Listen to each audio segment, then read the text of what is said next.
उद्धव ठाकरे के सत्ता जिहाद वाले बयान पर आचार्य प्रमोद कृष्णम ने जमकर निशाना साधा। उन्होंने कहा कि वो मीर जाफर और औरंगजेब के रास्ते पर चल चुके हैं। इसके साथ ही उन्होंने कहा कि उद्धव ठाकरे ऐसे परिवार से आते हैं जहां से पूरी दुनिया में हिंदुत्व और सनातन का संदेश जाता था। जिस तरह से उन्होंने गृह मंत्री अमित शाह के खिलाफ बयानबाजी की है, उससे लगता है कि वो मीर जाफर और औरंगजेब के रास्ते पर हैं। छत्रपति शिवाजी महाराज, महाराणा प्रताप, गुरु गोविंद सिंह उनके आदर्श हुआ करते थे। उनको ये शोभा नहीं देता कि ऐसे भारत के गृह मंत्री का अपमान करें जो देश की एकता और अखंडता को मजबूत करने के लिए 370 जैसी धारा को हटाने का फैसला किया।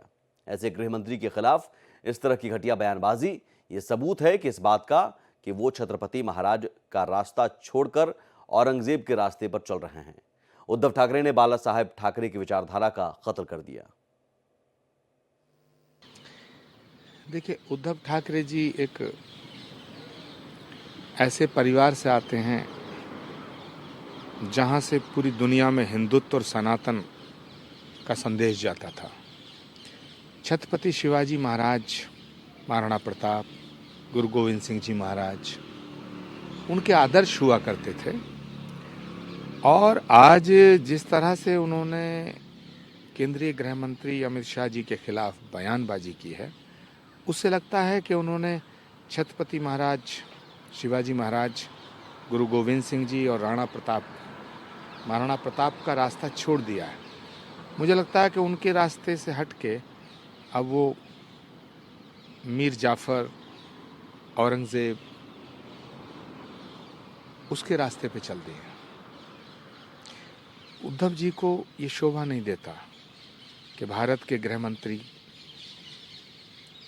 का अपमान करें और उनका इस तरह से इस भाषा का प्रयोग देश के गृह मंत्री के लिए करना, वो भी उस गृह मंत्री के लिए जिन्होंने सरदार पटेल के बाद एक इतना बड़ा काम किया, प्रधानमंत्री नरेंद्र मोदी जी के नेतृत्व में 370 को हटाने का काम किया हो, जिस गृह मंत्री ने भारत की एकता के लिए काम किया हो।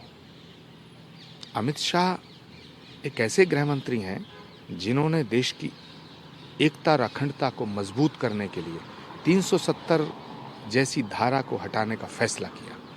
तो ऐसे गृह मंत्री के खिलाफ इस तरह की घटिया बयानबाजी ये सबूत है इस बात का कि वो छत्रपति शिवाजी महाराज का रास्ता छोड़ के औरंगजेब के रास्ते पे चल दिए हैं। नहीं, बाला साहब ठाकरे जी की जो विचारधारा है उसका तो कत्ल कर दिया उन्होंने, उसको तो लहूलुहान कर दिया।